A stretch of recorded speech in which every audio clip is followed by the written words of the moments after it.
Baik teman-teman, kali ini kita akan mencoba reaction ceramah dari Ustadz Ali Hidayat. Teman-teman bisa cek di YouTube Ustadz Ali Hidayat di Adi Hidayat Official. Semoga hari ini ada pelajaran yang bisa kita petik dari ceramah beliau. Bismillahirrahmanirrahim. Ini hanya Allah turunkan untuk umat Nabi Muhammad SAW. Catat ini ya. Dan saya belum pernah bagi dimanapun yang ini, yang versi lengkapnya. Kalau bisa dilakukan, bukan hanya dosa digugurkan, tapi setiap hurufnya mempercepat terkabulnya doa kita di hadapan Allah Subhanahu Wa Taala. Subhanallah. Ya. Semoga bisa kita amalkan. Ada 2 surah di dalam Al-Quran yang bila 2 surah ini dibacakan, itu setiap hurufnya dihitung bisa berpotensi menggugurkan dosa sekaligus mengabulkan doa-doa yang dimintakan. Sepanjang doa itu baik untuk urusan dunia akhirat kita. Amin, amin. Kalau salah satu kurang baik diperbaiki oleh Allah. Misal dunia baik tapi akhirat tidak, maka diperbaiki oleh Allah kepada yang lebih baik. Surat pertama Al-Fatihah, surah kedua Al-Baqarah. Saya yakin surat yang pertama teman-teman. Sebelum doa baca tuh Al-Fatihah sama Al-Baqarah. Tapi Al-Baqarahnya tidak dari ayat yang pertama. Kepanjangan. Cukupkan di ayat 285 sampai ayat 286, 2 ayat terakhir. Hadisnya sahih. Kalau mau dikuatkan biasanya banyak ulama memasukkan ayat 284. 200. Ada yang sudah masuk ke dalam Ka'bah di sini? Hah? Ini informasi saja. Dan 3 ayat ini, Al-Baqarah 284, 285, 286, itu ayat yang dituliskan di dinding Ka'bah.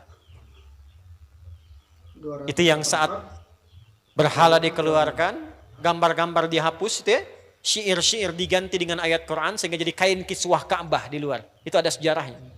Yang di dalam pun dihiasi dengan hiasan ayat Al-Quran. Di antara yang dituliskan itu Al-Baqarah ayat 284, 285, 286. Intinya di 285 dan 286-nya. Tadi rakaat pertama yang saya bacakan dalam salat Isya. Hadisnya sahih.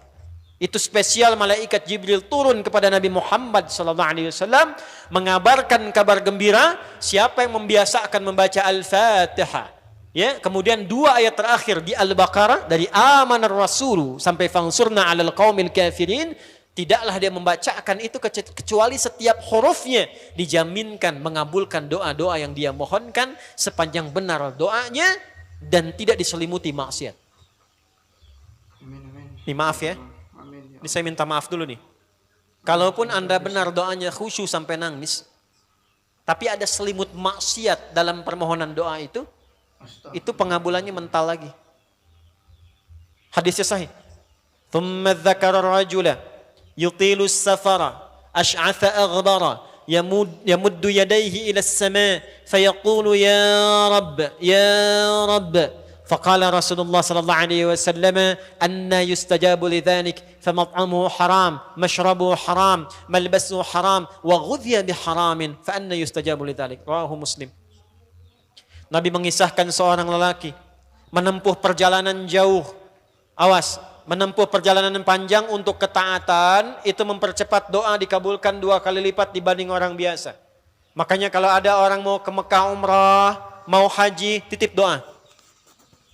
Ada yang mau beasiswa ke Madinah, ke Mekah, ke Al-Azhar, ke Mesir, titip doa. Saya biasanya kalau mau berangkat umrah, Ustaz titip doa, ayo tulis banyak tuh. Enggak saya baca. Saya simpen aja, ntar dekat Ka'bah, ya Allah engkau maha mengetahui. Ya. Mohon kabulkan semua doa-doa ya dari teman-teman jamaah yang dititipkan dalam kertas yang telah mereka tuliskan itu. Simple Pak, daripada capek kita bacakan satu-satu. Dan alhamdulillah biasanya ya insya Allah terkabul. Insya Allah. Itu perjalanan jauh. Nah orang ini menempuh perjalanan untuk sekedar berdoa. Safar. Ya, safar yang baik. Kemudian yang kedua, yamuddu yadaihi ilas sama, dia mengangkat tangannya ke langit. Ini saya tidak bermaksud mengajarkan ya, cuma menunjukkan prakteknya begini nih. Ada yang bisa bantu saya enggak, 1 orang maju? Cepat. Yang depan aja, depan. Jazakallah khair. Mohon pegangkan mic sebentar. Ya, terima kasih ya. Lihat sini. Gini. Nah, jazakallah.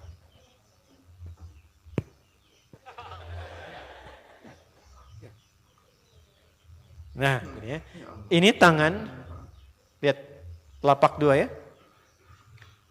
Berdoa itu sesuai porsinya dan ikuti caranya Nabi. Kalau doanya formal dalam sholat dan diikat dengan gerakan, jangan kreatif.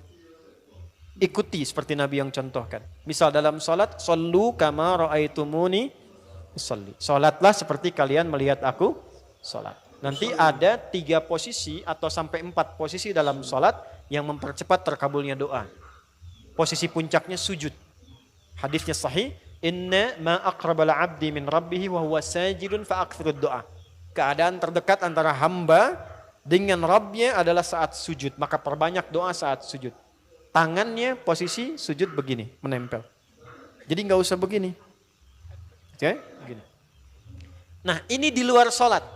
Di luar sholat, kalau berdoa tangan begini, lihat baik-baik ya. Ini kitabnya agak banyak, bahasanya panjang, saya berikan yang simpelnya saja ya. Baik. Ini kan teman-teman telapak yang kanan, yang kiri ya. Padukan begini. Ya.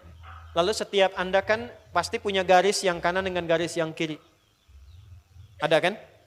Itu membentuk keseimbangan. Oh, ini bukan ilmu otak-atik ya. Ini ada sanadnya nih. Pertemukan 2 garis itu sehingga seimbang tangan ini. Tuh. Ini masalah sederhana tapi poinnya penting sekali. Sudah? Cara yang pertama begini. Ini di luar salat dan bukan dalam posisi saat istisqa, saat minta hujan. Begini. Sudah? Pertemukan. Lalu letakkan sejajar dengan dada di sini. Ya. Jadi kalau dada itu ini posisinya, ini nahar di sini. Ini ada rongga dari bagian atas dengan perut, ada rongga kosong. Nah, ini yang disebut dengan sodrun di sini. Ya, kalau kita meletakkan telapak tangan saat sholat begini, letaknya di sini. Yang ini perut, yang ini nahar. Doa itu di sini. Jelas? Semakin kita memohon dengan lebih sangat, naikkan sedikit begini. Sudah? Kalau istisqa, minta hujan, agak lebih tinggi ke atas. Nah, ini cara mengangkat yang standar di sini untuk memohon. Jelas? Oke, jazakallah khair. Nah, orang ini dia mengangkat tangannya. Jadi melakukan perjalanan jauh, mengangkat tangannya, ya muddu yadaihi ilas sama. Orang yang berdoa dengan mengangkat tangan itu dijawab doanya oleh Allah lewat keterangan Nabi SAW, itu bisa kamakala 2 kali lebih cepat dibandingkan dengan orang yang tidak mengangkat tangan saat berdoa. Jadi Anda cuma sekedar doa dengan mengangkat begini, itu lebih cepat potensi dijawabnya dengan mengangkat doa. Ada seorang bertanya pada Nabi SAW, hadis sahih, ya Rasulullah, bagaimana pendapatmu dengan seseorang yang meminta kepada Allah dengan mengangkat tangan atau kamakala? Lalu Nabi mengonfirmasi, bertanya balik, bagaimana kalau ada seseorang memohon kepada Anda dengan mengangkat tangannya? Pak, tolong Pak, tolong, gitu kan? Di depan rumah Anda 1 jam begitu Pak, tolong Pak. Kira-kira Anda beri atau tidak? Minimal kalau Anda nggak punya kemampuan, Anda referensikan atau beri sesuai kemampuan Anda kan? Angkat tangannya. Dia jawab, saya malu kalau nggak ngasih. Apa kata Nabi? Innallaha hayyun karimun. Allah itu lebih punya sifat peka untuk merasakan malu pada hambanya kalau dia tidak memberi ketika hambanya mengangkat kedua tangannya. Nah, nanti ada beda-beda posisi saat khatib Jumat misalnya 1 begini untuk khatib. Makmum mengangkat 2 tangan. Yang ketiga dia mengatakan ya Rabb, Asmaul Husna. Doa yang dibuka dengan Al-Asmaul Husna itu dijawab 2 kali lebih cepat dibandingkan dengan doa yang langsung dimohonkan kepada Allah. Itu perintah. Tahu Nabi Zakaria? Nabi Zakaria apa ujiannya? Diuji oleh Allah, hidup demikian lama sampai rambut memutih, fisiknya letih, istrinya divonis secara medis, maaf, monofos dan mandul. Kata medis gak mungkin punya keturunan. Maka beliau berdoa kepada Allah dan dalam doanya dimulai dengan Al-Asmaul Husna. Sebelum sampai ke doa itu di Ali Imran ayat 38 sampai 39, buka dulu Quran surah 17 Al-Isra ayat 110. Ini perintah langsung dari Allah. Qulidullah awid'ur rahman ayyamma tad'u falahul asma'ul husna. Quran surah ke-7 ayat 180. Walillahil asma'ul husna fad'uhu biha. Fad'u biha. Qulidullah, kalau engkau punya masalah hambaku, dan tidak ada di dunia ini yang tidak punya masalah. Quran surah kedua ayat 155. Wala nabluwannakum bisyai. Setiap yang hidup itu, aku pasti akan uji dengan masalah. Itu kata Allah. Jangan disimpan sampai di situ, teruskan. Bukan untuk membebani hambaku dengan masalah, tapi untuk menaikkan kualitas hidupnya sehingga menjadi lebih baik. Jadi ketika Allah titipkan masalah itu, bukan ingin membuat kita bermasalah. Tapi dengan masalah itu kita diuji supaya kualitas hidup kita menjadi lebih baik. Ini Anda yang kuliah di UPI di sini, ada ujian nggak? Ada. Untuk apa ujian itu diadakan? Supaya bisa melihat kualitas peningkatan ilmu Anda dari masuk sampai naik tingkat. Kalau nggak ada ujian nggak kelihatan kualitasnya bertambah. Logikanya begitu. Dan tidak mungkin Allah menguji seorang hamba di luar batas kemampuannya. La yukallifullahu nafsan illa. Jadi nggak ada orang yang hidup yang tidak punya masalah. Karena rumusnya mengatakan hidup berbanding lurus dengan masalah. Yang hidup pasti punya masalah. Yang tidak ingin punya masalah, tidak ingin hidup. Karena orang yang tidak hidup, yang hilang masalahnya, selesai hidup. Mati saja. Baik. Siapa yang tidak ingin punya masalah? Angkat tangan. Baik. Siapa yang ingin punya masalah? Alhamdulillah. Baik. Yang lain wallahu a'lam. Nah, kulit Allah kalau sedang diuji masalah, kan yang ngasih siapa? Yang nitipkan siapa? Yang punya solusinya siapa? Kalau Anda tahu yang punya solusinya Allah, kenapa curhatnya bukan kepada Allah? Kan sudah dicontohkan di Quran. Kalau punya masalah curhatin ke Allah. Quran surah 12 ayat 86. Sejak era Nabi Yakub. Masalah di rumah tangga. Anak bermasalah curhatnya pada siapa? Allah.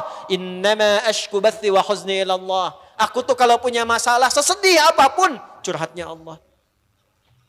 Bentangkan sajadahmu. Curhatkan dalam sujudmu. Tingkatkan takwamu. Wa may yattaqillaha yaj'al lahu makhraja. Quran surah 65 di akhir ayat yang kedua. Bentangkan sajadahmu, curhatkan, habiskan dalam sujudmu, keluarkan tangismu. Sehingga bebannya jadi ringan. Walaupun solusi belum datang, hatinya sudah tenang. Yang diperintahkan panjangkan sajadahmu, bukan panjangkan statusmu. Kita sudah tahu ayatnya, paham ketentuannya, tapi kenapa prakteknya ditumpahkan di Instagram, di Facebook? Bikin vlog di YouTube hanya untuk curhat saja. Dan ironinya dalam hal yang demikian tahu yang menyelesaikan Allah. Sekarang tambah bonus, aminkan ya. Yang mengaminkan doa ini mudah-mudahan dihilangkan masalahnya. Puguma mana yang ada bermasalah kayaknya di dia. Itu gimana kumaha tuh ya teh? Paham? Curhatkan sama Allah. Nah bagaimana mintanya? Sebut namanya ya Allah. Awidur Rahman. Kalau kita ingin minta lebih cepat, minta dengan kelembutan Ar-Rahman. Rahman itu bisa disebut namanya ya Rahman. Bisa cari cara mintanya yang paling lembut. Yang menyentuh. Allah senang dengan kalimat yang menyentuh. Misal ya. Kembali ke Nabi Zakaria tadi. Quran surah 3 ayat 38. Hunalika da'a Zakaria rabbah. Qala rabbi habli min ladunka dzurriyyatan thayyibah. Innaka sami'ud du'a. Ya Allah, hamba-hambamu itu telah menghukumi aku dan istriku tak akan mungkin punya keturunan. Sedangkan engkau yang maha pemberi tanpa punya batasan.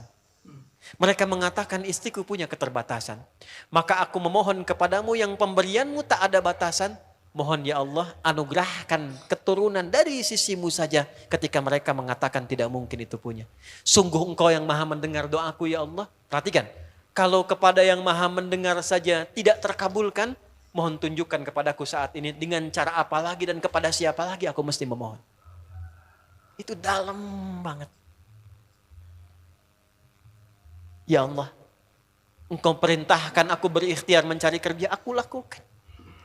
Engkau perintahkan mengeluarkan keringatku dengan cara yang halal, aku kerjakan ya Allah. Engkau perintahkan aku jauhi yang engkau larang, aku lakukan ya Allah. Sekarang aku telah berikhtiar dari sejak keluar, aku telah menunaikan sholat subuh seperti yang engkau maha mengetahuinya. Dan menjelang malam aku mengadukan bahkan di rumahmu ya Allah hanya untuk sesuap nasi bagi istri dan anakku dari yang halal itu. Aku telah melakukan apa yang engkau perintahkan, aku hanya memohon apa yang telah engkau janjikan. Kalau dengan semua ikhtiar yang aku kerjakan sampai detik aku bersujud di hadapanmu di rumahmu ini belum kau kabulkan, mohon tunjukkan kepadaku di malam ini ya Allah dengan cara apa lagi mesti aku memohon kepadamu. Minta. Pernah enggak begitu mintanya?